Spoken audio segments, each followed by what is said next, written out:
இப்பொழுதுமாய் கூட ஆண்டுடைய வார்த்தைக்கு நேராக நாம் செல்லுவோமாக. இந்த நாளிலே செய்தியின் தலைப்பு என்னவென்றால், விசுவாசத்தை காத்து கொள்ளுங்கள் என்ற தலைப்பிலே நாம் கர்த்தருடைய வசனத்தை தியானிக்க போகிறோம். எதை காத்துக்கொள்ளும்? விசுவாசத்தை காத்து கொள்ள வேண்டும் என்ற தலைப்பிலே நாம் கவனிக்க போகிறோம்.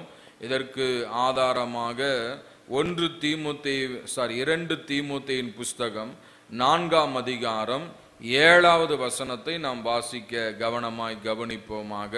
2 தீமோத்தேயு 4ஆம் அதிகாரம் 7வது வசனம் படிங்க. நல்ல போராட்டத்தை போராடினேன், ஓட்டத்தை முடித்தேன், விசுவாசத்தை காத்துக்கொண்டேன். போதும், ஒரு நிமிஷம் ஜெபம் பண்ணுவோம். நல்ல பிதாவே, உம்மை ஸ்தோத்திரிக்கிறோம். எங்களோடு கூட பேசுங்க, இடைபடுங்க. வார்த்தையின் மகத்துவத்தை, வார்த்தையின் ஆழத்தை, வார்த்தையின் ரகசியத்தை, வார்த்தையின் வெளிப்பாடுகளை ஆண்டவர் கொடுப்பீராக. அடிமை சிலுவையிலே மறைத்து ஆவியானவர் பேசுவீராக. வந்திருக்கிற ஒவ்வொருவருக்கும் இந்த வார்த்தைகள் பிரயோஜனமாய் இருப்பதாக உம்முடைய கரங்கள் ஒப்பு கொடுக்கிறோம் அப்பா. இயேசுவின் நாமத்தில் ஜெபிக்கிறோம் நல்ல பிதாவே, ஆமென், ஆமென், ஹல்லேலூயா. பவுல் இங்கே சொல்லுகிற ஒரு வார்த்தை என்னவென்றால், நல்ல போராட்டத்தை போராடினேன், ஓட்டத்தை முடித்தேன், விசுவாசத்தை காத்துக்கொண்டேன். ஹல்லேலூயா. என்ன சொல்றாருங்க? விசுவாசத்தை காத்துக்கொண்டேன். இன்றைக்கு எதை குறித்து சொல்ல போகிறேன் என்று சொன்னால், how to maintain our spiritual life or how to maintain our faith life. அதாவது கிறிஸ்தவ வாழ்க்கையை, பரிசுத்த வாழ்க்கையை, சத்தியம் நிரம்பின வாழ்க்கையை எப்படி காத்து கொள்வது என்பதை குறித்து கொஞ்ச நேரம் நான் பேச போகிறேன். எல்லாரும் கவனிக்கணும். ஆமென். ஸ்திரீகளுக்கெல்லாம் வருஷத்துல 2-3 கர்ப்ப வேதனைகள் தான். ஆனா ஊழியக்காரர்களுக்கு வாரம் எப்படிதான்? கர்ப்ப வேதனை மாதிரி தான். ஏன்னா கர்த்தருடைய சமூகத்துல ஜெபித்து ஆயத்தப்பட்டு அந்த செய்தியை கொடுத்து முடிக்கிற வரைக்கும் ஒரு பயம், ஒரு நடுக்கம், இதெல்லாம் இருந்துட்டே இருக்கும். ஆனா வெளியே பார்க்கும்போது ஒன்றும் தெரியும். ஆனால் உள்ளுக்குள்ள அவ்வளவு கஷ்டங்கள், ஆயத்தங்கள், ஜபங்கள் எல்லாம் இருந்தால் தான் இந்த தேவ சமூகத்தில் வந்து நிற்க முடியும். இல்லாவிட்டால் மிகுந்த சிரமமான ஒரு காரியம். ஆக ஒவ்வொரு முறையும் செய்தி கொடுக்கும் பொழுது இதற்காக ஜெபித்து தேவ சமூகத்தில் காத்திருந்து வந்துதான் வார்த்தைகளை கொடுக்கிறோம். இதன் மூலமாக ஜனங்கள் தொடப்படுகிறார்கள், ஆசீர்வதிக்கப்படுகிறார்கள், அனல் மூட்டப்படுகிறார்கள். ஹல்லேலூயா. கர்த்தருக்கு மகிமை உண்டாவதாக. வாசித்த வேத பகுதியை அதிகமாக எங்க வாசிப்பாங்க?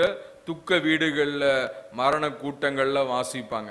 ஆனால் அதுல இருக்கிற ஒரு காரியத்தை நாம் புரிந்து கொள்ள வேண்டும். என்னவென்றால், அப்போஸ்தலனாகிய பவுல் தன்னுடைய கடைசி நாட்களிலே அவர் தீமோத்தேயுவுக்கு எழுதும் பொழுது சொல்லுகிறார், என்ன சொல்ற? நல்ல போராட்டத்தை போராடினேன், ஓட்டத்தை முடித்தேன், விசுவாசத்தை காத்துக்கொண்டேன். எல்லாம் எந்த காலத்தை குறிக்கிறது?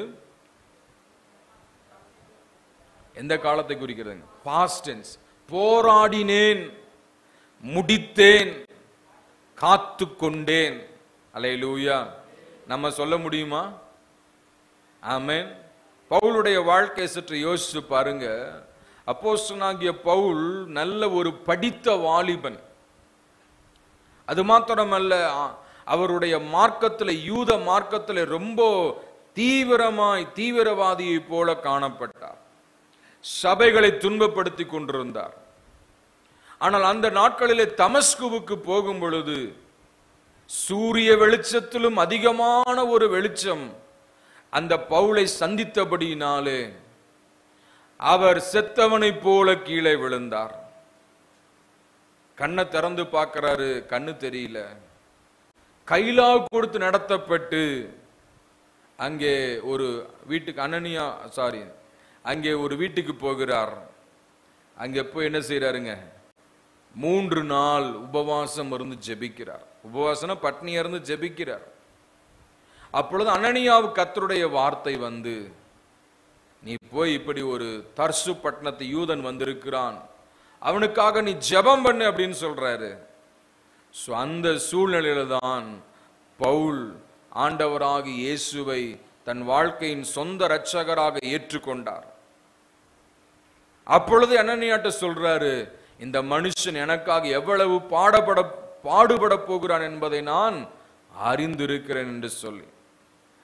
அப்ப பவுலுடைய ஆரம்பத்திலிருந்து பவுலுடைய கடைசி வரைக்கும் வாழ்க்கையில கஷ்டங்களும் போராட்டங்களும் அடி உத நிந்த அவமானம் எல்லாம் வந்துச்சு. ஆமென். பவுல் இயேசுவை ஏற்றுக்கொண்டு சில நாட்களிலேயே என்ன செய்யறாருங்க, சுவிசேஷத்தை அறிவிக்க ஆரம்பிக்கிறார். அப்பொழுது ஒரு கூட்டமான ஜனங்கள் பவுலை கொல்ல வேண்டும் என்று சொல்லி கங்கணம் கட்டி கொண்டிருக்கிறார்கள். பவுலை கொல்லாம நாங்க போக மாட்டோம்னு இருக்கிறாங்க.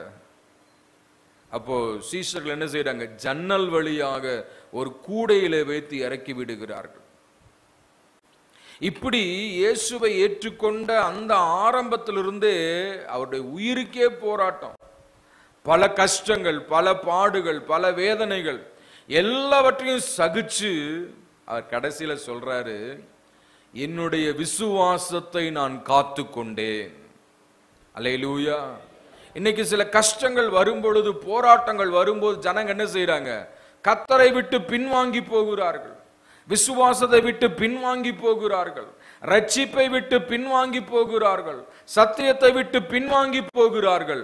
ஆண்டவர் சொல்லுகிறார், ஒருவன் பின்வாங்கி போவானானால் அவன் மேல் என் ஆத்துமா பிரியமாயிராது. அல்லேலூயா. ஆமென். சோ பவுலுடைய வாழ்க்கையில பார்க்கும் பொழுது பவுல் தைரியமாக சொல்லுகிறார். ரோமர்கள் நிருபம் 8ஆம் அதிகாரம் 36வது வசனத்திலிருந்து நீங்க படிக்கும் பொழுது, book of Romans chapter 8 verse 36 onwards, கிறிஸ்துவின் அன்பை விட்டு நம்மை பிரிப்பவன் யார்? உபத்திரவமோ, வியாகுலமோ, துன்பமோ, பசியோ, நிர்வாணமோ, நாசமோசமோ, பட்டயமோ, இவை எல்லாவற்றிலேயும் நான் நம்மில் அன்பு கூறுகிறவளாலே முற்றும் ஜெயம் கொள்ளுகிறவர்களாய் இருக்கு. பவுல் சொல்றாரு பாருங்க, இந்த விசுவாசத்துக்காக என்ன செய்யறாருங்க, போராடி இருக்கிறார். அல்லேலூயா. என்ன சொல்றாரு, உபத்திரவமோ, வியாகுலமோ, துன்பமோ, பசியோ, நிர்வாணமோ, நாசமோசமோ, பட்டயமோ எதுவும் என்ன செய்ய முடியாதான், விசுவாசத்தை விட்டு பிரிக்க முடியாது, சத்தியத்தை விட்டு பிரிக்க முடியாது என்று சொல்லுகிறார். அதே பவுல் சொல்றாரு 2 கொரிந்தியர் 11ஆம் அதிகாரத்துல, புக் ஆஃப் 2 Corinthians சாப்டர் 11, நான் வசனம் சொல்றேன், படிங்க. 23வது வசனத்திலிருந்து, அவர்கள் கிறிஸ்துவின் ஊழியக்காரரா, நான் அதிகம் புத்தியீனம் பேசுகிறேன், நான் அதிகமாய் பிரயாசப்பட்டவன், அதிகமாய் அடிபட்டவன், அதிகமாய் காவல்களில் வைக்கப்பட்டவன், அநேக தரம் மரண அவதியில் அகப்பட்டவன், யூதர்களால் ஒன்று குறைய 40 அடியாக 5 தரம் அடிக்கப்பட்டேன், மிலாறுகளால் அடிபட்டேன், ஒரு தரம் கல்லெறியுண்டேன், 3 தரம் கப்பல் சேதத்தில் இருந்தேன், தங்கினேன். பாருங்க, இதெல்லாம் நீங்க வீட்டுல போய் படிச்சு பாருங்க. பவுல் சொல்றாரு, நான் இயேசுவுக்காக அதிகமாய் பிரயாசப்பட்டவன். அப்படி பிரயாசப்பட்ட எனக்கு என்ன பிரச்சனைகள் வந்தது? அடி உத, நிர்வாணம், பசி, பட்டினி. ஏறக்குறைய 5, அதாவது 1 குறைய 40 அடியாக 5 முறை அடிக்கப்பட்டிருக்கிறார். அப்படின்னா இயேசு கிறிஸ்து ஒரு தடவை தான் என்ன செஞ்சாரு? 39 சவுக்கடிகளை வாங்கினார். ஆனால் பவுல் சுவிசேஷத்துக்காக 5 முறை வாங்கி இருக்கிறார், 5 times. அப்படின்னா 195 அடிகள் வாங்கி இருக்கிறார் இயேசுவுக்காக. அத்தனை அடிகள் வாங்கியும் பவுல் சொல்றாரு, விசுவாசத்தை காத்துக்கொண்டேன். அல்லேலூயா. வாழ்க்கையில கஷ்டங்கள் வரும், பிரச்சனைகள் வரும், போராட்டங்கள் வரும். சத்தியத்துக்காக நிற்கும் பொழுது ஓனர் சொல்லுவார், சம்பளம் தரமாட்டேன் அப்படிம்பாரு. ஆமென். சத்தியத்துக்காக நிற்கும் போது உனக்கு வேலை கிடையாதும்பார். ஞாயிற்றுக்கிழமை போனா எங்கிட்ட வராதுன்னு சொல்லுவாங்க. அப்படி எல்லாம் இருந்தாலும் என்ன செய்யணும்? அவைகள் எல்லாம் ஆண்டவருக்காக சகித்து, நீ சம்பளமே கொடுக்காம போனாலும் பரவாயில்ல, நான் கர்த்தரை ஆராதிப்பேன் என்று நிற்க வேண்டும். அல்லேலூயா. எத்தனை பேருக்கு புரியுதுங்க? ஹல்லேலூயா. ஆமென். அந்த பவுலுக்கு என்ன கிடைச்சது? இன்னும் நம்ம பார்க்கிறோம். அப்போஸ்தலர் 20ஆம் அதிகாரம் 22 23 வசனத்தை படிங்களா. Book of Acts chapter 20 verse 22 and 23. அப்போஸ்தலர் 20 22 23. இப்பொழுதும் நான் ஆவியிலே கட்டுண்டவனாய் எருசலேமுக்கு போகிறேன். அங்கே எனக்கு என்ன சம்பவிக்குமோ எனக்கு தெரியாது. கட்டுகளும் உபத்திரவங்களும் வைத்திருக்கிறது என்று பரிசுத்த ஆவியானவர் பட்டணந்தோறும் தெரிவிக்கிறதை மாத்திரம் அறிந்திருக்கிறேன். பாருங்க, பவுல் சொல்றாரு, நான் எருசலேமுக்கு போகிறேன், அங்க என்ன நடக்க போகுன்னு எனக்கு தெரியாது. ஆனா ஒண்ணு தெரியும், ஆவியானவர் சொல்றாரு, கட்டுகளும் உபத்திரவங்களும் இருக்கிறது, பாடுகளும் வேதனைகளும் இருக்கிறது, அடிகளும் உதைகளும் இருக்கிறது. ஆனாலும் அவைகள் ஒன்றை குறித்து நான் என்ன செய்ய மாட்டேன், கவலைப்பட மாட்டேன். என் இயேசு எதற்காக என்னை பிடித்திருக்கிறாரோ அதை நான் பெற்றுக்கொள்ளும்படியாக ஆசையாய் தொடருகிறேன். அல்லேலூயா. ஆக பவுல் சும்மா சொல்லுங்க, விசுவாசத்துக்காக என்ன செஞ்சாரு? போராடி இருக்கிறார். சத்தியத்துக்காக போராடி இருக்கிறார். சத்தியத்துக்காக போராடுகிறது என்பது என்ன? ஒரு எதிர்நீச்சல் போடுகிற ஒரு வாழ்க்கை. அல்லேலூயா. ஆமா, எதிர்நீச்சல் அவர் போட்டிருக்கிறார். ஆகவேதான் சொல்றாரு. ஆமென். இதே பவுல் தீமோத்தேயுவை உற்சாகப்படுத்தும்படியா சொல்றாரு. 1 தீமோத்தேயின் புஸ்தகம் 1ஆம் அதிகாரத்திலே நாம் வாசிக்கும் பொழுது, புக் ஆஃப் 1 தீமோத்தேயு சாப்டர் 1 வெர்சஸ், நான் சொல்ற வசனம் படிங்க பார்க்கலாம். 18வது வசனம் படிங்க. குமாரனாகிய தீமோத்தேயுவே, உன்னை குறித்து முன் உண்டான தீர்க்க தரிசனங்களின்படியே நீ அவைகளை முன்னிட்டு நல்ல போராட்டம் பண்ணும்படி இந்த கட்டளை உனக்கு ஒப்புவிக்கிறேன்.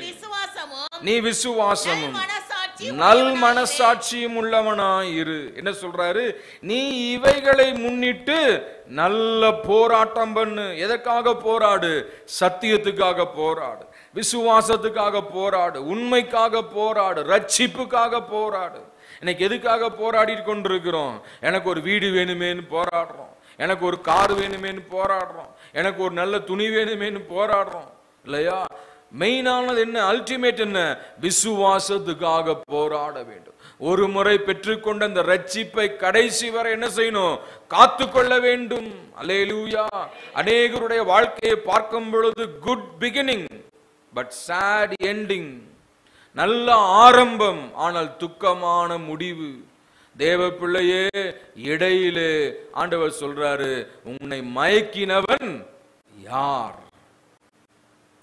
விசுவாசத்துக்கு கீழ்ப்படிய முடியாதபடி, சத்தியத்தை கீழ்ப்படிய முடியாதபடி உன்னை மயக்கினவன் யார்?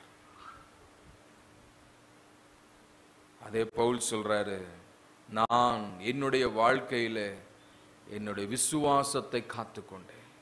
I have kept the faith. விசுவாசத்தை காத்துக்கொண்டேன், பரிசுத்தத்தை காத்துக்கொண்டேன், ரட்சிப்பை காத்துக்கொண்டேன். ஆமென். நீங்க ரட்சிப்பை பெற்றுக்கொள்வது சுலபம், ஆனால் காத்துக்கொள்வது கடினம். ஒரு பொருளை வாங்குறது ஈஸி, அதை மெயின்டைன் பண்றது கஷ்டம். பல பிரயாசப்படணும், செலவு பண்ணணும், அதுக்காக நேரத்தை ஸ்பெண்ட் பண்ணணும். அதை போலதான் ஆவிக்குரிய வாழ்க்கையை காத்து நடத்த வேண்டும். ஆமென். ரட்சிப்பை ஆண்டவர் இலவசமாய் கொடுத்திருக்கிறார். ரட்சிப்புக்காக என்ன செலவு பண்ணணும் யோசிச்சு பாருங்க. எதுவுமே செலவு பண்ணல, இலவசமாய் ஆண்டவர் கொடுத்திருக்கிறார். It's a free gift of God. ஆமென். எபேசியர் நிருபம் 2ஆம் அதிகாரத்துல வாசிங்க. எபேசியர் 2ஆம் அதிகாரம் 8வது வசனம் 9வது வசனம் படிங்க. கிருபையினாலே விசுவாசத்தை கொண்டு ரட்சிக்கப்பட்டீர்கள். இது உங்களால் உண்டானதல்ல, தேவனுடைய ஈவு. நாம் எதுவும் ரட்சிப்புக்காக செலவழிக்கல, எதுவும் செய்யல. சில மார்க்கங்கள் எல்லாம் போதிக்கிறது, நீ நல்லது செஞ்சா உனக்கு ரட்சிப்பு கிடைக்கும். அந்த மாதிரி அல்ல, விசுவாசித்தோம். ஆமென். ஆண்டவரை நம்பணும். தேவன் ஒருவர் இருந்தார், அவர் எனக்காக இந்த பூமிக்கு வந்தார், அவர் எனக்காக சிலுவையிலே மரித்தார், ரத்தம் சிந்தினார், அவர் அடக்கம் பண்ணப்பட்டார், உயிர் தெழுந்தார், அவர் இன்றைக்கு பிதாவினுடைய வலது பரிசில் எனக்காக பரிந்து பேசிக் கொண்டிருக்கிறார். இதை விசுவாசிக்கும் பொழுது நாம் ரட்சிக்கப்படுகிறோம். ரோமர் 10ஆம் அதிகாரத்தில் வாசிக்கிற 8வது வசனத்துல, நீதி உண்டாக விசுவாசிக்கப்படும், ரட்சிப்பு உண்டாக வாயினால் அறிக்கை செய்யப்படும். இப்படிதான் ரட்சிக்கப்பட்டோம். இன்னைக்கு ரட்சிப்பு ஒரு 50,000 பெரிய பணக்காரன் வாங்கிடுவான், 1 கோடினா பணக்காரங்க வாங்கிடுவாங்க. ஏழைகள் எங்க போறது? அதான் ஆண்டவர் இலவசமாக கொடுத்து விட்டார். அல்லேலூயா. கிருபையினாலே விசுவாசத்தை கொண்டு ரட்சிக்கப்பட்டீர்கள். இது உங்களால் உண்டானதல்ல, நான் சம்பாரிச்சு வாங்கினேன்னு யாரும் சொல்ல முடியாது. அல்லேலூயா. ஒரு வீட்டை வாங்கினவங்க சொல்லுவாங்க, நான் சம்பாரிச்சு வாங்கினேன். ஒரு காட்டை வாங்கினவங்க சொல்லுவாங்க, நான் சம்பாரிச்சு வாங்கினேன். ரட்சிப்பை சொல்ல முடியுமா? முடியாது. ஆண்டவர் அதான் இலவசமாக்கி, ஒருவரும் மேன்மை பாராட்டாதபடிக்கு ரட்சிப்பை ஆண்டவர் இலவசமாக்கி விட்டார். சோ இலவசமாய் கொடுத்த எந்த பொருளுக்கும் அதனுடைய மகத்துவம் தெரியாது. ஆமென். ஆரம்ப நாட்கள்ல தமிழகத்தை ஆண்ட முதல்வர்கள் எல்லாம் என்ன செஞ்சாங்க? நிறைய இலவச பொருட்கள் எல்லாம் கொடுத்தாங்க. அவருடைய மவுஸ் எல்லாம் மக்களுக்கு தெரியல. அதெல்லாம் எங்க கிடக்குது? இப்போ குப்பையில. ஆமென். அதுவே காசு போட்டு வாங்கியிருந்தா என்ன செய்வோம்? அதை பாதுகாத்து பாதுகாத்து பாதுகாத்து வச்சிருப்போம். ஏன்னா அது நம்ம காசு கொடுத்து வாங்கணும். அப்ப ரட்சிப்பை ஆண்டவர் கொடுத்திருக்கிறார் என்றால் என்ன செய்யணும்? அதை பாதுகாக்க வேண்டும். எப்படி ரட்சிப்பை பாதுகாக்க வேண்டும் என்றுதான் நான் பேசிக் கொண்டிருக்கிறேன். அல்லேலூயா. பவுலுடைய வாழ்க்கையில வாலிபனாக இருந்த பொழுது பெற்ற அந்த ரட்சிப்பு கடைசி வரைக்கும் பல பாடுகள், பல கஷ்டங்கள், பல பிரயாணங்கள், பல கண்விழிப்புகள், பல சூழ்நிலைகளுக்கு மத்தியிலே கடந்து போனாலும் அவர் சொல்றாரு, என் விசுவாசத்தை நான் காத்து கொண்டேன். அல்லேலூயா. நம்ம சொல்ல முடியுமா? இந்த 20 வருஷ கிறிஸ்தவ வாழ்க்கையில எத்தனை பல்ட்டி அடிச்சிருக்கிறோம். ஆமென். சில பேர் விழுந்து விழுந்து எந்திரிக்கிறது, விழுந்து விழுந்து எந்திரிக்கிறது. 6 மாசம் ஆண்டவரை தேடுவாங்க, 6 மாசம் படுத்துக்குவாங்க. கொஞ்ச நாள் அப்படியே வருவாங்க, கொஞ்ச நாள் வராம விட்டுருவாங்க. கொஞ்ச நாள் ஜெபம் பண்ணுவாங்க, கொஞ்ச நாள் ஜெபம் இருக்காது. இப்படிதான் வாழ்க்கை போயிட்டு இருக்கு. ஆக பவுல் சொல்லுகிற வார்த்தையின் அர்த்தத்தை நாம் புரிந்து கொள்ள வேண்டும். விசுவாசத்தை காத்துக்கொண்டே, அதான் என்னுடைய தலைப்பு. அல்லேலூயா. How to maintain salvation. ஆமென். தலைவலினா படுத்துக்கிறது, உடம்பு வலினா படுத்துக்கிறது. ஒரு டீச்சர் தான் சொல்லுவாங்க, அது பாட்டுக்கு அது வேலையை செய்யட்டும், நான் என் வேலையை செய்யறேன்பாங்க. அல்லேலூயா.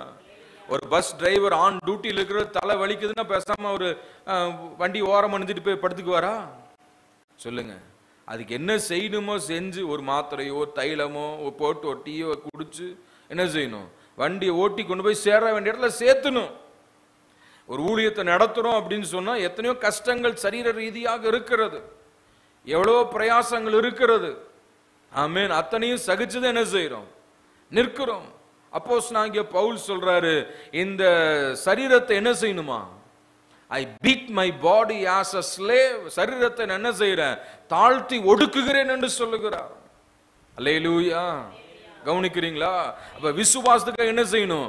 சரீர இச்சைகள் எல்லாம் அடக்கி ஒடுக்கி பரிசுத்தமாய் காத்து கொண்டால்தான் நமக்கு பரலோகம். பரிசுத்தமா வாழ்றவங்க தான் பரலோகம். ரட்சிப்பை காத்து கொண்டவங்க தான் பரலோகம். ஆண்டவர் சொல்ல, கலப்பையின் மேல் கை வைத்து பின்னிட்டு பார்க்கிறவன் தகுதியற்றவன், தகுதி இல்லாதவன். ஆக பழமொழி சொல்ற மாதிரி நாய் வேஷம் போட்டாச்சு, என்ன செய்யணும்? குலைச்சுதான் ஆகணும். இயேசுவை ஏற்றுக்கொண்டாச்சு, பரிசுத்தமா வாழ்ந்துதான் ஆகணும், சத்தியத்துக்காக ஜீவித்து தான் ஆகணும். அல்லேலூயா. புரியுதா உங்களுக்கு? ஆமா. எப்படி நம்முடைய ஆவிக்குரிய வாழ்க்கை போய் கொண்டிருக்கிறது? How is our prayer life? விசுவாசத்துக்காக இன்னும் போராடவில்லையே என்று பவுல் சொல்லுகிறார். விசுவாசத்துக்காக போராடணுமா? அல்லேலூயா. சிலர் கணவனிடத்துல போராடுறாங்க, எனக்கு வாங்கி கொடு வாங்கி கொடு வாங்கி கொடு. பிள்ளைகள் அம்மா இடத்துல போராடுறாங்க, எனக்கு இதை செஞ்சு கொடு செஞ்சு கொடு, நான் சாப்பிடணும். என்னைக்காவது நான் வசனத்தை படிக்கிறேம்மா, ஜெபிக்கிறேம்மா சொல்லியிருக்கிறீங்களா? சொல்லுங்க, யோசிச்சு பாருங்க. மற்றதுக்காக போராடுற, சத்தியத்துக்காக போராடி இருக்கிறோம், வசனத்துக்காக போராடி இருக்கிறோமா? உண்மைக்காக போராடி இருக்கிறோமா? அல்லேலூயா. அப்போஸ்தலனாகிய பவுல் சொல்றாரு, என் விசுவாசத்தை காத்துக்கொண்டேன். ஆமென். எபிரேயர் நிருபம் 2ஆம் அதிகாரத்தில் படிக்கிறோம், இவ்வளவு பெரிதான ரட்சிப்பை குறித்து கவலையற்றிருப்போமானால் எப்படி தண்டனைக்கு தப்பித்துக் கொள்ளுவோம். இந்த ரட்சிப்பு சும்மா கிடைக்கலைங்க, தேவ தூதர்களால் சொல்லப்பட்டு அற்புத அடையாளங்களினாலே நமக்கு கிடைக்கப்பட்டிருக்கிற இவ்வளவு பெரிதான ரட்சிப்பை குறித்து எபிரேயர் 2:4 வாசிக்கிறோம். அடையாளங்களினாலும் அற்புதங்களினாலும் பலவிதமான பலத்த செய்கைகளினாலும் தம்முடைய சித்தத்தின்படி பகிர்ந்து கொடுக்கப்பட்ட வரங்களினாலும் தேவன் தாமே சாட்சி கொடுத்ததுமாயிருக்கிற எவ்வளவு பெரிதான ரட்சிப்பை குறித்து நாம் கவலையற்றிருப்போமானால் தண்டனைக்கு எப்படி தப்பித்துக் கொள்ளுவோம். அல்லேலூயா. ஆமென். இத்தனை காரியங்கள், அற்புதம், அடையாளம், அதிசயம், பலவிதமான பலத்த செய்கைகள், இப்படியெல்லாம் ஆண்டவர் செய்து நம்மை ரட்சித்திருக்கிறார். அல்லேலூயா. ஒவ்வொருடைய ரட்சிப்பை கேட்டா ஒரு சாட்சி இருக்கும். ஆமென். பிரதர் இம்மானுவேலை கேட்டா சொல்லுவாரு, நான் ஆண்டவரை விட்டு தூரமா போனேன், ஆண்டவர் தெரியாம இருந்தேன், மனம் போன போக்குல போனேன், அப்ப மரண தருவாயில ஆண்டவர் என்னை பிடித்து கொண்டார். கரெக்டா பிரதர்? சகோதரன் முருகேசனை கேட்டா சொல்லுவார், நான் கடனில் சுமையில அப்படியே என்ன செய்யறதுன்னு தெரியல, வாழ்வா சாவான் இருந்தேன், அந்த சூழ்நிலையில் ஆண்டவரை நான் தெரிந்து கொண்டேன். ஆக ஒவ்வொருவருக்கும் ஒரு இன்சிடென்ட், ஒரு டேர்னிங் பாயிண்ட் இருக்கிறது. அந்த பாயிண்ட்ல தான் ஆண்டவர் நம்மை பிடித்திருக்கிறார். அல்லேலூயா. இப்படிப்பட்ட பலத்த செய்கைகளினால், அடையாளங்களால், அற்புதங்களால் இந்த ரட்சிப்பை நாம் பெற்றிருக்கிறோம். இப்படிப்பட்ட ரட்சிப்பை குறித்து நாம் கவலையற்றிருப்போமானால் தண்டனைக்கு எப்படி தப்பித்துக் கொள்ளுவோம். அல்லேலூயா. ஆக ரட்சிப்பை நாம் என்ன செய்ய வேண்டும்? காத்து கொள்ள வேண்டும். காத்துக்கொள் காத்துக்கொள், பெற்றுக்கொண்ட அபிஷேகத்தை காத்துக்கொள். காத்துக்கொள் காத்துக்கொள், பெற்றுக்கொண்ட அபிஷேகத்தை காத்துக்கொள். பொருட்கள் மேல கண்ணு போச்சுனா போச்சையாமோ அபிஷேகம். ஆட்கள் மேல கண்ணு போச்சுனா அம்போதாமோ அபிஷேகம். காத்துக்கொள் காத்துக்கொள், பெற்றுக்கொண்ட அபிஷேகத்தை காத்துக்கொள். காத்துக்கொள் காத்துக்கொள், பெற்றுக்கொண்ட அபிஷேகத்தை காத்துக்கொள். அல்லேலூயா. எலிசா வீட்டுக்கு நாகமான் வரான், பரிவாரங்களோட வரான். சுகம் கிடைச்சிருச்சு, எல்லாத்தையும் வச்சுக்கோங்கன்னு நிறைய கொண்டு வரான். எலிசா சொன்னார், ஒன்னும் வேண்டாம், எல்லாத்தையும் தூக்கிட்டு போ, எல்லாத்தையும் தூக்கிட்டு போன்ட்டா. இதை யாரு பார்த்துட்டே இருந்தா? கேயாசி. ஆஹா, இவ்வளவு நல்ல பொருட்கள், சீரிய நாட்டிலிருந்து வந்த இவ்வளவு நல்ல பொருட்கள், மாற்று வஸ்திரம், அது சால்வை, அது இதெல்லாம் பார்த்த உடனே என்னாச்சு? பொருள் மேல கண்ணு போயிடுச்சு. தேவ மனுஷன் ஒண்ணு வேண்டான்னு போயிட்டாரு. ஆனா அதை பார்த்துட்டு இருந்த கேயாசைக்குள்ள ஆசை. அவர் போயிட்டாரு, நாகமான் போயாச்சு, எலிசாவும் உள்ள போயிட்டாரு. பார்த்துட்டே தக்க சமயம் பார்த்து என்ன செய்யலாம், பின்னாடியே ஓடுறான். எதுக்கு? பொருள். ஆமென். நடந்தது என்ன? போனான், பொய் சொன்னான், அதை எதையும் தேவையில்லாதெல்லாம் சொல்லி என்ன செஞ்சான், கொஞ்சத்தை வாங்கிட்டான். நடந்தது என்ன தெரியுங்களா? அவனை விட்ட குஷ்டம் இவனை பிடித்து கொண்டது. பொருட்கள் மேல கண்ணு போச்சுன்னா போச்சையாவும் அபிஷேகம். ஆட்கள் மேல கண்ணு போச்சுன்னா அம்போதாவும் அபிஷேகம். சிம்சோன ஆண்டவர் ஒரு நசரேயனாக தெரிந்து கொண்டார். ஆனா சிம்சோனின் கண்ணுக்கு தெளிலால் இனிமையாக தெரிந்தது. இந்த தெளிலாளுக்காக என்ன பண்ண, எல்லாத்தையும் மறந்துட்டான். தன்னுடைய விருத்த சேதனத்தை மறந்தாச்சு, தன்னுடைய நசரேய விரதத்தை மறந்தாச்சு, தன்னுடைய அர்ப்பணிப்பை மறந்தாச்சு, ஒழுக்கத்தை மறந்தாச்சு, தான் யாருன்றத மறந்தாச்சு. தெரியுறதெல்லாம் யாரு? தெளிலாள். நடந்தது என்ன? கடைசியில கண்கள் பிடுங்கப்பட்டு மாவரைத்து கொண்டிருந்தான். என்ன செய்தான்? அந்த மாதிரி ஆட்களை பார்த்து இவங்க நல்லா இருக்கிறாங்க, அவங்க நல்லா இருக்கிறாங்கன்னு பார்த்தோம், போச்சு.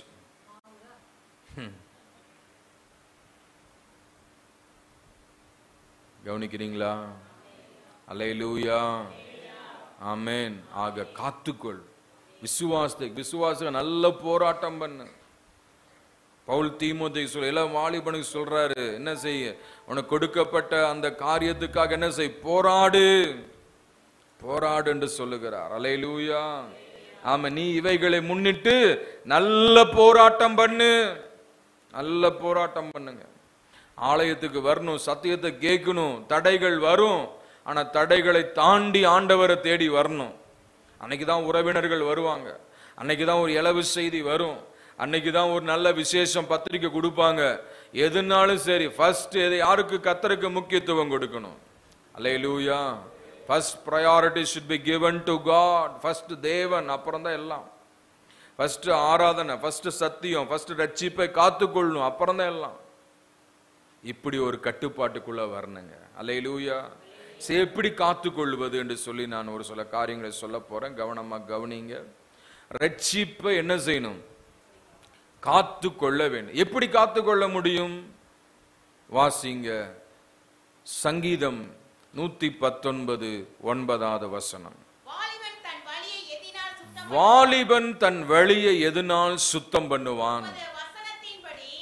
உமது வசனத்தின்படி தன்னை காத்துக் கொள்கிறதினால் தானே.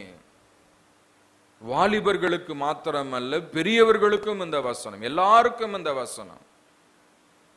விசுவாசிகள், தேவனுடைய பிள்ளைகள், வாலிபர்கள், சிறு பிள்ளைகள் எப்படி உங்களை காத்துக்கொள்ள முடியும்? எப்படி உங்களை காத்துக்கொள்ள முடியும்னா என்ன சொல்லப்படுகிறது? வேத வசனத்தின்படி தன்னை காத்துக் கொள்ளுகிறதுனால் தானே. அல்லேலூயா. எப்படி வாழணுமா? வேத வசனம் சொல்லுகிறபடி வாழும் பொழுது மட்டுமே நம்மை காத்துக்கொள்ள முடியும். ஆமென். இன்னைக்கு வேத வசனத்தை விட்டுறாங்க, மற்றதெல்லாம் கேட்கிறாங்க.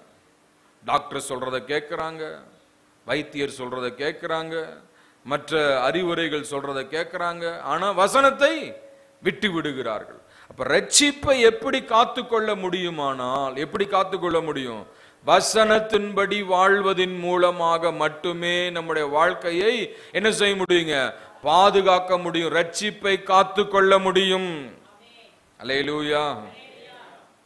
ஆமா, வசனத்தின்படி வாழ். இந்த வாலிபம் என்பது எப்படிப்பட்ட வயது சொல்லுங்க? துடுக்குள்ள ஒரு வயது, துடுக்குள்ள ஒரு வயது. எதை பார்த்தாலும் அதை செய்யணும், அதை அடையணும், அதை பார்க்கணும் அப்படின்ற ஒரு வயது. ஆமென். ஆக அந்த அந்த மாதிரியான ஒரு காரியத்திலிருந்து நம்ம விடுதலை பெற்று கர்த்தருக்காக வாழ என்ன செய்யணும்? நம்மை அர்ப்பணிக்கணும், ஒப்பு கொடுக்கணும். அதான் காத்துக்கொள்ளுதல். சரிங்களா? எதை பார்த்தாலும் பார்க்கறதெல்லாம் கேட்கணும், அடையணும் அப்படின்றத விட்டுட்டு சத்தியத்துக்காக வாழணும். வாலிபன் எதனால் தன் வழியை, தன் வாழ்க்கையை, தன் ஜீவியத்தை, தன் இருதயத்தை, தன் ரட்சிப்பை காத்து கொள்ள முடியும்? நம்முடைய வசனத்தின்படி வாழ்வதனால் மட்டுமே. இப்ப வசனம் தெரியணும், என்ன செய்யணுங்க? ஆலயத்துக்கு ஒழுங்கா வரணும், சபையில் நடக்கிற கூட்டங்கள்ல பங்கு பெறணும், வசனம் பேசும்போது கவனமா கவனிக்கணும். சில பேர்லாம் வசனம் பேசுறத கவனிக்கிறதே இல்லை. ஏன்னு சொன்னா, வசனம் பேசும்போது எந்திரிச்சு போயிடுவாங்க, வசனம் பேசும்போது தூங்கிடுவாங்க. எதுக்காக? கேட்டா தானே வம்பு, கேட்கலன்னா தெரியாதுன்னு சொல்லிடலாமே. இதுக்கு பயந்து என்ன செய்யறாங்க? ஆனா ஆண்டவர் அதையும் கேட்பார். உனக்கு தருணம் கொடுத்தனே, வாய்ப்பு கொடுத்தனே, ஆலயத்துக்கு போனே, ஏன் கேட்காம விட்ட? ஏன் தூங்குன? ஏன் எந்திரிச்சு போன? கேட்பார். அல்லேலூயா. இப்போ வசனம் தெரியணும்னா என்ன செய்யணும்? சர்ச்சுக்கு வரணும், செய்திகளை கவனிக்கணும். அடுத்தது என்ன செய்யணும்? வீட்டில் போய் பைபிளை படிக்கணும். எல்லாருக்கும் பைபிள் இருக்குல்ல? ஆமேன். வேதத்தை படிங்க, வேதத்தை தியானிங்க, வேதத்தோடு நேரத்தை ஸ்பெண்ட் பண்ணுங்க. அப்போ நம்முடைய வாழ்க்கை பாதுகாத்து கொள்ள முடியும். நம்முடைய வாழ்க்கை ஆசீர்வாதமா இருக்கும், நம்முடைய வாழ்க்கை பரிசுத்தமா இருக்கும். இன்னைக்கு அநேகருடைய வாழ்க்கை எப்படி இருக்குது? கெட்டு போய் இருக்குது. கெட்ட குழம்பு, கெட்ட சட்னி, கெட்ட எல்லாமே என்ன செய்யும்? நாரும். கெட்டதை திறந்த என்ன செய்யும்? நாரும். நாருமா நாராதா? டிஃபன் பாக்ஸ்ல சாப்பாடு போட்டுட்டு போறீங்க, அல்ல குழம்பு ஊற்றி வைக்கிறீங்க, ஒரு நாள் மறந்துட்டீங்க, அடுத்த நாள் திறக்கும் போது எப்படி இருக்கும்? சூப்பர் ஸ்மெல்லா இருக்குமா? நாரும். அந்த மாதிரிதான் வாழ்க்கை. கெட்டு போச்சுன்னா பாதுகாக்கலாம் என்ன செய்யும்? நார ஆரம்பிச்சிரும். நம்ம ஒழுங்கா பாதுகாத்துக்கலாம். நார்றது என்ன? 4 பேர் நம்மளை ஏசுற மாதிரி, பேசுற மாதிரி, 4 பேருக்கு வேடிக்கை பொருளாயிருவோம். சிம்சோன் காத்துக்கொள்ளனால என்ன ஆயிட்டான்? வேடிக்கை பொருளாயிட்டான், பஃபூன் ஆயிட்டான். ஆக காத்துக்கொள்ள வேண்டும். எத்தனை பேருக்கு புரியுதுங்க? அல்லேலூயா. காத்துக்கொள்ள என்ன நடக்கும் பாருங்க. பயங்கரமான ஒரு வசனம் இருக்கு, படிங்க. யூதாவின் புஸ்தகம், யூதாவின் புஸ்தகம். யூதாவில் எத்தனை அதிகாரம் இருக்குங்க? ஒரு சில பேருக்கு புதிய ஏற்பாட்டில் இருக்கா, பழைய ஏற்பாட்டில் இருக்கான்னு தெரியல. யூதா 6வது வசனம் படிங்க.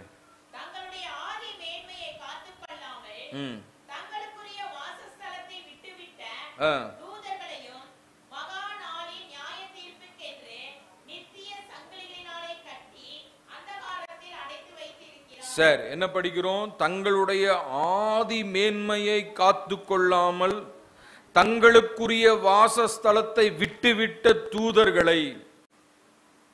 ஆமென். ஆதி மேன்மையை காத்து கொள்ளாமல், தூதர்களுக்கென்று ஆண்டவர் ஒரு மேன்மையை கொடுத்து வச்சிருந்தார்.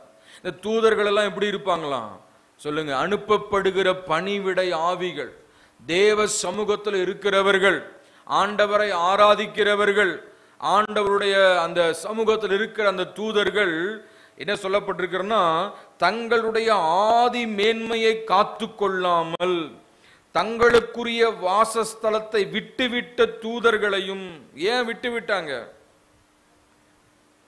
ஏன் ஆதி மேன்மையை விட்டுட்டாங்க? ஏன் தங்களுக்குரிய வாசஸ்தலத்தை விட்டுட்டாங்க? தங்களுக்குரிய இடத்தை ஏன் விட்டாங்க சொல்லுங்க? அவங்க உள்ளத்துல தேவையில்லாத எண்ணங்கள் தோன்றிவிட்டது. ஆராதனை வீரன், கேரூப், தேவனை ஆராதிக்கிற தூதர்கள் கூட்டத்தில் நிறைய வித்தியாசங்கள் இருக்கிறது. அதுல ஒரு கூட்டம் என்ன? தேவனை ஆராதிக்கிற தூதர்கள். அவங்களுக்குள்ள ஒரு எண்ணம் வந்துச்சு. என்ன எண்ணம்? எத்தனை நாட்கள் நாம தேவனை ஆராதிக்கிறது, அவருக்கு மேலே சிங்காசனத்தை உயர்த்தணும். ஆமேன். ஆலயத்துக்கு வந்து கொண்டிருக்கிற மக்களுக்கு ஒரு யோசனை வரும், எத்தனை நாள் பிரசங்கம் கேட்கிற? நான் பிரசங்கம் பண்ணும், நல்லதுதான், சுவிசேஷத்தை அறிவிக்கணும், எல்லார் மேலும் விழுந்த கடமையா இருக்கிறது. அல்லேலூயா. அந்த ஆசை உள்ளத்துல தோன்றினது. ஆண்டவர் பார்த்தார், இனி என்ன செய்யக்கூடாது, இவன் எங்க இருக்க கூடாதுன்னு சொல்லி அங்கேயே முதிச்சு தள்ளிட்டார். விழுந்து போன தூதர், அதான் ஆதி மேன்மையை விட்டு விட்டவர்கள். ஆண்டவர் என்ன அழைப்புல அழைச்சிருக்கிறார், நிலைச்சிருங்க, அந்த ஸ்தானத்தை விடாதீங்க. புருஷனாக அழைத்திருந்தால் உண்மையான புருஷனா இருங்க. மனைவியாக அழைத்திருந்தால் உண்மையான மனைவியாக இருங்க. பிள்ளைகளாக ஆண்டவர் வச்சிருந்தா பெற்றோருக்கு கீழ்ப்படுதல் உள்ள பிள்ளைகளாக இருங்க. சபையில விசுவாசிகளாக தேவன் வைத்திருந்தால் அந்த விசுவாசத்துல நிலைத்திருங்க. அதில் தான் ஆண்டவர் கேட்பார். ஏன் நீ ஒரு பெரிய பாஸ்டராகலன்னு கேட்க மாட்டார். கொடுக்கப்பட்ட அழைப்புல என்ன செய்யணும்? கடைசி வரைக்கும் வேலை செய்யணும். அதுதான் ஆண்டவர் கொடுத்திருக்கிற ஒரு காரியம். அதை விட்டுட்டு இந்த தூதன் என்ன நினைச்சான்? அவருக்கு மேல நான் போகணும்னு நினைச்சான். இந்த எண்ணம் அவன் சிந்தையில உதிச்ச உடனே ஆண்டவர், ஓஹோ, அவர் தான் நினைவுகள் எல்லாம் அறிகிற தேவனாச்சு, ஒரே சவுட்டு சவுட்டினார். திருநெல்வேலி பாஷையில ஒரே சவுட்டு, ஒரே மிதி மிதிச்சு என்ன பண்ணிட்டாரு? தள்ளிட்டார். அவன் தான் விழுந்து போன தூதன். ஆதி மேன்மையை காத்து கொள்ளாதவன். தனக்கு கொடுக்கப்பட்ட மேன்மை என்ன? தேவ சமூகத்துல அவரை துதிக்கிற, அவரை பாடுகிற, அவரை ஆராதிக்கிற ஒரு ஸ்தானத்தை கொடுத்து வச்சிருந்தார். ஆனா இவனுக்குள்ள தவறான எண்ணம் வந்துருச்சு. அல்லேலூயா. தவறான எண்ணம் வந்தோன்னா ஒரே மிதி மிதிச்சு போடான்னு துரத்தி விட்டார். அவ்வளவுதான். அதுக்கப்புறம் என்ன ஆச்சு? அவன் தான் பிசாசு, அவன் தான் சத்துரு, விழுந்து போன கேரு, அவன் தான் கெடுக்கிறவன், அவன் தான் சபையை கெடுக்கிறவன், வீட்டை கெடுக்கிறவன், ஜனங்களை கெடுக்கிறவன், ஆண்டவரத்துல இருந்து பிரிக்கிறவன் அவன் தான். ஆதி மேன்மையை காத்து கொள்ளாதவன்.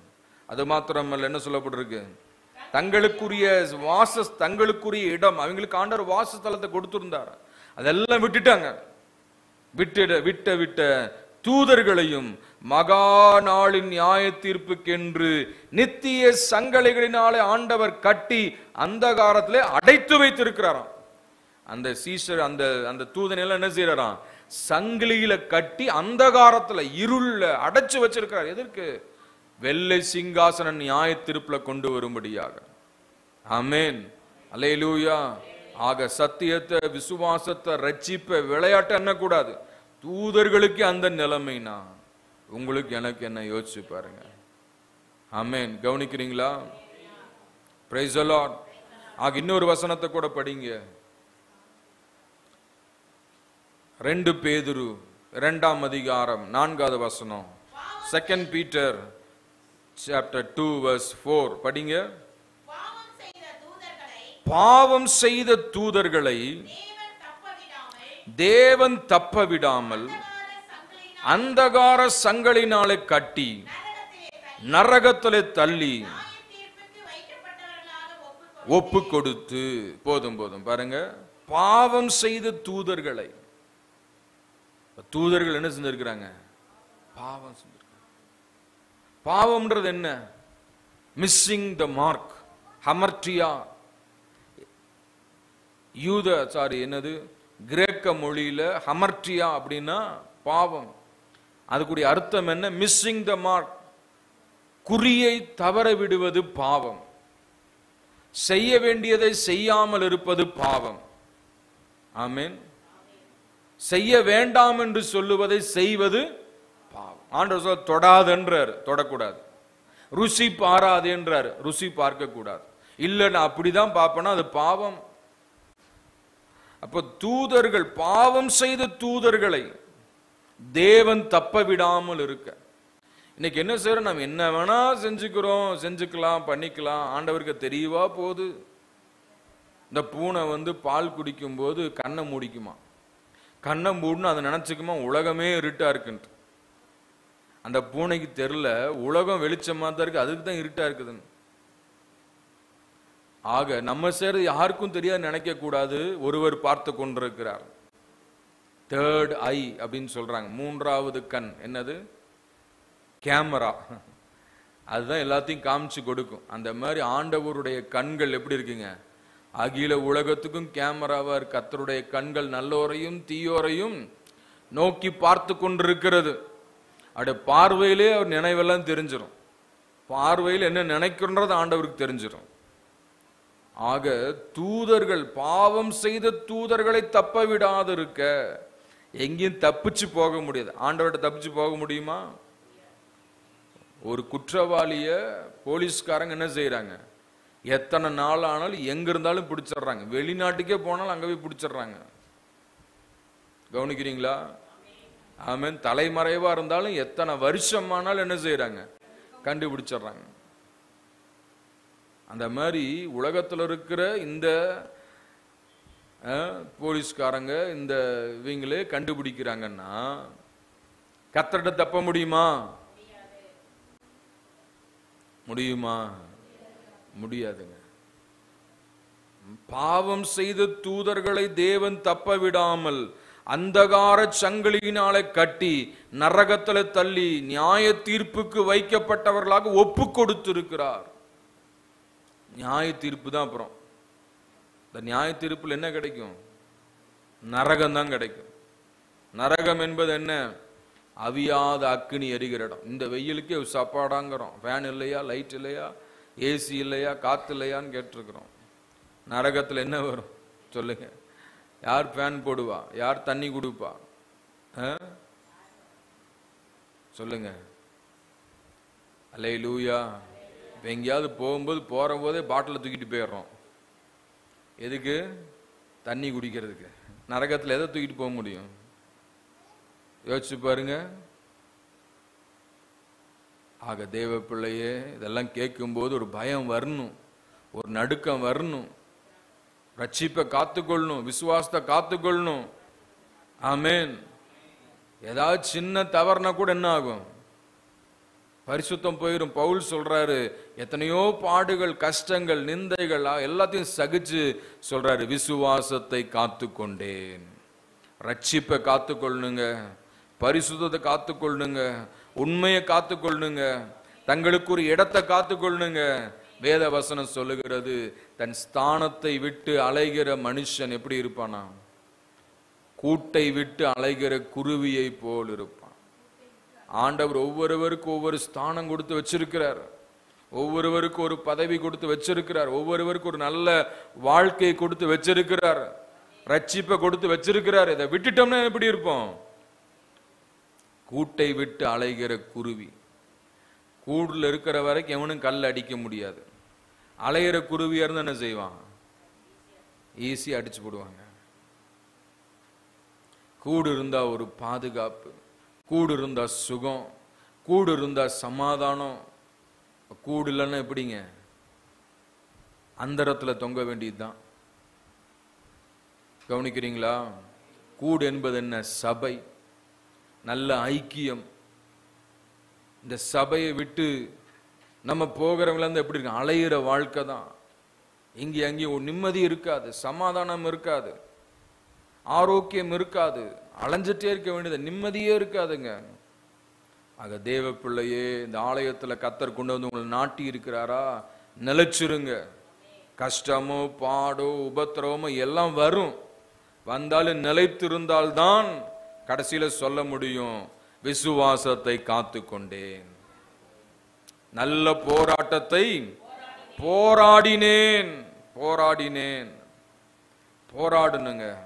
அல்லேலூயா. எபிரேயர்கள் நிருபம் 12ஆம் அதிகாரத்தில் வாசிக்கிறோம். புக் ஆஃப் ஹீப்ரூஸ் சாப்டர் 12, 12ஆம் அதிகாரத்தில் 4வது வசனம் படிங்க. 12:4. பாவத்திற்கு விரோதமாய் போராடுகிறதில் ரத்தம் சிந்தப்படத்தக்கதாக நீங்கள் இன்னும் எதிர்த்து நிற்கவில்லையே. பாவத்துக்கு விரோதமாய் போராடுகிறதில் ரத்தம் சிந்தப்படத்தக்கதாக இன்னும் நீங்கள் எதிர்த்து நிற்கிறதில்ல. பாவம் நம்மை தள்ளுது. அதுக்கு விரோதமா என்ன செய்யணுமா? எதிர்த்து நிற்கணுமா? எதிர்த்து நிக்கிறனால உடல்ல ரத்த சிந்தினாலும் பரவாயில்லையா, என்ன செய்யணுமா? போராடணும். அல்லேலூயா. எத்தனை மிஷனரிகள் சத்தியத்துக்காக போராடி உயிர் விட்டு இருக்கிறாங்க. சில கம்யூனிஸ்ட் நாடுகள்ல ரிச்சர்ட் உம்ரான் போன்ற தேவ மனிதர்களை நீ இயேசுவை மறுதலிக்கணும்னு சொல்லி அவங்களை தூக்கி எங்க போட்டாங்க? செப்டிக் டேங்க்ல போட்டாங்க. அவங்களை தூக்கி குழிக்குள்ள போட்டாங்க. அந்த குழிக்குள்ள நிறைய எலிகளை விட்டுருவாங்களாம். அப்படிப்பட்ட இடங்கள் எல்லாம் போட்டு இயேசுவை மறுதலிக்கணுன்றதுக்காக எவ்வளவோ டார்ச்சர் பண்ணாங்க. Torture for Christ. இயேசுவுக்காக உபத்திரவப்படுத்தப்பட்டவர்கள். அப்படிப்பட்ட சூழ்நிலையிலையும் அவங்க சத்தியத்துக்காக வாழ்ந்தாங்க. ரத்தம் சிந்தி போராடினாங்க. நீங்கள் நான் என்ன ரத்தம் சிந்தி இருக்கிறோம்? 1 மைல் தூரம் சர்ச்சுக்கு வர்றதுன்னா ஐயோ கால் வலிக்குது, அம்மா கால் வலிக்குது, ஐயா கால் வலிக்குது. எப்படிங்க, எப்படி போராடுறதுங்க? அல்லேலூயா.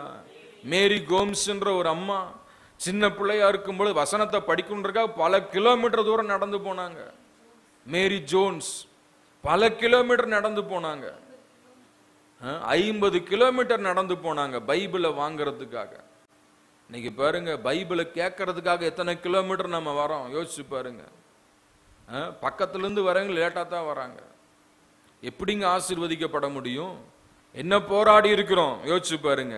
சத்தியத்துக்காக போராடணுங்க, விசுவாசத்துக்காக போராடணுங்க, தைரியமா போராடணுங்க. ஆகவேதான் பவுல் சொல்ற, நல்ல போராட்டத்தை போராடினேன். உன்னை காத்துக்கொள்ள வேண்டுமானால் வாலிபன் தன் வழியை எப்படி காத்துக்கொள்ளுவான்? வசனத்தின்படி வாழ்வதனால் மட்டுமே. அல்லேலூயா, அல்லேலூயா. அடுத்தது சொல்றாரு பாருங்க, நீதிமொழிகள் 4ஆம் அதிகாரம் 23வது வசனம் படிங்க. Proverbs chapter 4 verse 23. எல்லா காவலோடும் உன் இருதயத்தை காத்துக்கொள், அதனிடத்தில் நின்று ஜீவ ஊற்று புற. Guard your heart with all protection. From your heart will springs of water will come. அல்லேலூயா. இருதயத்தில் என்ன வருமா? ஜீவ ஊற்றுகள் புறப்படும்.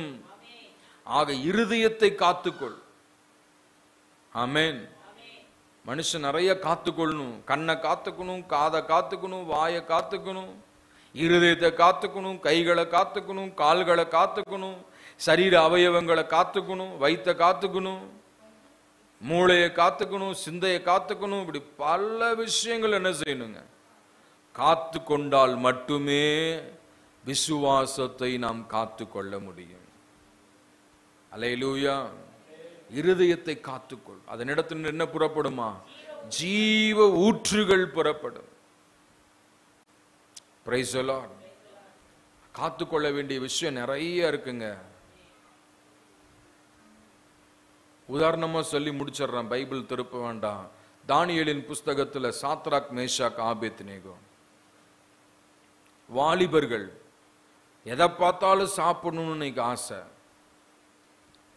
பப்ஸா சாப்பிடணும், சிக்கனா சாப்பிடணும், எல்லாம் சாப்பிடணும், எதை பார்த்தாலும் சாப்பிடணும்.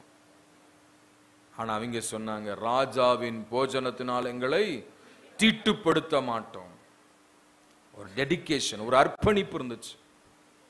எங்க வாயில அசுத்தமானது ஒன்றும் போகாது. என் ஆண்டவர் சொல்லியிருக்கிற, எது சுத்தமானது எது அசுத்தமானது. ஆக சுத்தமான ராஜா உணவுல எல்லாமே வந்துடும், சுத்தமும் வந்துடும், அசுத்தமும் வந்துடும். ஆக நாங்கள் எங்களை என்ன செய்வோம்? காத்து கொள்ளுவோம். அல்லேலூயா, அல்லேலூயா. ஆக ஒரு டெடிகேஷன், ஒரு தீர்மானம், ஒரு அர்ப்பணிப்பு, ஒரு ஒப்பு கொடுத்தல், உணவு காரியங்கள் இருந்தது. ஆமென். கவனிக்கிறீங்களா? ஆக நம்முடைய வாழ்க்கையில உணவுல ஒரு கட்டுப்பாடு இருக்கணும், ஒரு தீர்மானம் இருக்கணும். வாய்க்குள்ள போறல ஒரு தீர்மானம் இருக்கணும். ஆண்டவர் சொல்றாரு, நீ விருந்துக்கு அழைக்கப்பட்டால், நீ ஒரு அதிபதியோட போஜனம் பண்ண போனால், உனக்கு முன்பாக வைத்திருக்கிற நன்றாய் கவனித்து பார். நீ போஜன பிரியனா இருந்தால் தொண்டையில கத்தியை வை. கத்தி எதுக்கு தொண்டையில வைக்கிறாங்க? கோழி தொண்டையில எது கத்தி வைக்கிறாங்க? வாத்து கழுத்துல எது கத்தி வைக்கிறாங்க? ஆட்டு கழுத்துல எது கத்தி வைக்கிறாங்க? சொல்லுங்க, அறுக்கிறதுக்கு. அந்த மாதிரி நீ போஜன பிரியனா இருந்தால், நீ போஜன பிரியனாய் இருந்தால் உன் தொண்டையிலே கத்தியை வை. அப்படின்னு என்ன அர்த்தம்? சாப்பிடாத, சாப்பிடுறதை விட சாகிறது மேல். நீ தீட்டுப்படாத. ஆண்டவர் சொல்ற, கை இடரல் உண்டாக்கலாம், கையை தரித்து போடு. நீ 2 கையுடைய நரகத்துக்கு போவதை பார்க்க, ஒத்த கையுடையவனாக அப்படின்னு என்ன அர்த்தம்? கையை வெட்டி போடுன்னு அர்த்தம் அல்ல. அந்த கைக்கு ஒரு விருத்தசனம் தேவை, அந்த கைக்கு ஒரு சுத்தம் தேவன்றாரு. அல்லேலூயா. கவனிக்கிறீங்களா? ஆக விசுவாசத்துக்காக போராட வேண்டும். வாழ்க்கையில் எல்லாத்துக்காக போராடுறோம். எப்படியோ கடனை கட்டணும்னு போராடுறோம், எப்படியோ ஒரு வீட்டை வாங்கணும்னு போராடுறோம், பல விஷயங்களுக்காக போராடுகிறோம். அதை விட முக்கியம், அதெல்லாம் அழிந்து போகிற ஒன்று, அழியாத ஒன்று ரட்சிப்பு. நித்தியத்துக்கு நேராக நடத்துகிற ரட்சிப்பு. இந்த ரட்சிப்புக்காக என்ன செய்யணும்? போராட வேண்டும். அல்லேலூயா, அல்லேலூயா, ஆமென். அடுத்த யோசேப்பு பாருங்க. யோசேப்பு ஒரு இளவாலிபன், போத்திபார் வீட்டில் இருக்கிறான். நல்லா சாப்பிட்டு எப்படி இருக்கிறான்? he was very built up. ஆமாம், நல்ல ஒரு எனர்ஜெட்டிக்காக இருக்கக்கூடிய நல்ல ஒரு யங் சாப், நல்ல ஒரு வாலிபனாக இருக்கிறான். அந்த போத்திபாரின் மனைவி யோசேப்பின் மீது கண் வைத்தாள். நித்தம் அவனை அழைக்கிறாள். நித்தம் அழைத்து அழைத்து அழைத்து அவனை கூப்பிட்டால் அவன் சொல்லிட்டான், என் தேவனுக்கு விரோதமாக நான் எப்படி பாவம் செய்வேன்? அல்லேலூயா. நித்தம் யாரையாவது பார்த்து தேடி போறீங்களா? யோசிச்சு பாருங்க. பாவம், ரட்சிப்பு இழந்து போவீங்க, சமாதானத்தை இழந்து போவீங்க, பரிசுத்தை இழந்து போவீங்க. கடைசியில் எங்க போகணும்? தூதர்களையே தப்ப விடாமல் ஆண்டவர் வைத்திருக்கும் பொழுது. ஆமென். கவனிக்கிறீங்களா? யோசேப்பு பாவத்துக்கு விலகி ஓடி தன்னை தப்புவித்து கொண்டான், காத்து கொண்டான், நல்ல போராட்டம் போராடினான். அல்லேலூயா. அடுத்தது மார்க்கு என்ற வாலிபன். எல்லாரும் ஓடி போனார்கள், ஆனால் அவன் இயேசுவுக்கு பின் சென்றான். இயேசுவை பிடித்தவுடன் சீஷர்கள் எல்லாரும் ஓடி போனார்கள். இந்த வாலிபனும் என்ன செஞ்சான்? இயேசுவுக்கு பின் சென்றான். இன்னைக்கு எத்தனை வாலிப பிள்ளைங்க, எத்தனை வாலிப பசங்க இயேசுவுக்கு பின் செல்லாம் போறீங்க. அல்லேலூயா. கடைக்கு போகும்போதே இந்த நடிகன் மாதிரி எனக்கு முடிய வெட்டு, அந்த கிரிக்கெட் விளையாட்டுக்காரன் மாதிரி எனக்கு முடிய வெட்டு, இவங்கள மாதிரி எனக்கு முடி வேணும், இவங்கள மாதிரி எனக்கு. யாரை பின்பற்றோம்? உலக மனிதர்களையா, இயேசுவையா? இயேசுவை பின்பற்றணும். அதற்காகவே நாம் அழைக்கப்பட்டிருக்கிறோம். அல்லேலூயா. இது மற்ற உலக காரியங்கள் எல்லாம் நம்மை பாவத்துக்கு நேராக நடத்தும், அழிவுக்கு நேராக நடத்தும். ஆனால் தேவனை பற்றிய காரியங்கள் நித்தியத்துக்கு நேராக நடத்தும். ஆக விசுவாசத்தை காத்து கொள்ளுங்க, பரிசுத்தத்தை காத்து கொள்ளுங்க, ஒழுக்கத்தை காத்து கொள்ளுங்க. போல இயேசு வருவார். பவுல் சொல்றாரு, காத்து கொண்டேன், இது முதல் எனக்காக நீதியின் கிரீடம் வைக்கப்பட்டிருக்கு. காத்து கொள்றவங்களுக்கு தான் நீதியின் கிரீடம் கிடைக்கும். காத்து கொள்ளாதவனுக்கு என்ன கிடைக்கும் சொல்லுங்க? நரக கிரீடம் தான் கிடைக்கும். காத்து கொள்ளுவோம், ஒப்பு கொடுப்போம். மணி ஆயிடுச்சு, டைம் ஆயிடுச்சு, இதோட முடிக்கிறேன். ஆக வசனத்துக்கு செவி சாய்ப்போம். கர்த்தர் நமக்கு உதவி செய்வார். கர்த்தர் தாம் இந்த வசனங்களை ஆசீர்வதிப்பாராக. ஆக ரட்சிப்பை, பரிசுத்தத்தை, ஒழுக்கத்தை, அபிஷேகத்தை என்ன செய்யுங்க? காத்து கொள்ளுங்கள். எத்தனை வருஷம் ஆனாலும் சரி, எத்தனை கஷ்டம், எத்தனை பாடுகள் ஆனாலும் சரி, காத்து கொண்டு ஆண்டவருக்காக வாழும் பொழுது ஒரு நாளில் எக்கால சத்தம் கேட்கும், மணவாளன் வருகிறார் என்ற சத்தம் கேட்கும். அப்பொழுது ஒரு நொடி பொழுதுல, ஒரு இமை பொழுதுல மறுரூபமாகி மத்திய ஆகாயத்தில் எடுத்துக்கொள்ளப்பட்டு இயேசுவோடு கூட என்றென்றும் தங்கி தரித்திருக்க கர்த்தர் நமக்கு உதவி செய்வார் என்று சொல்லி செய்தி நிறைவு செய்கிறேன். கர்த்தர் நாமம் மகிமைப்படுவதாக. நல்ல வசனங்கள், வார்த்தைகளுக்காக தேவனை ஸ்தோத்திரம் பண்ணுவோம்.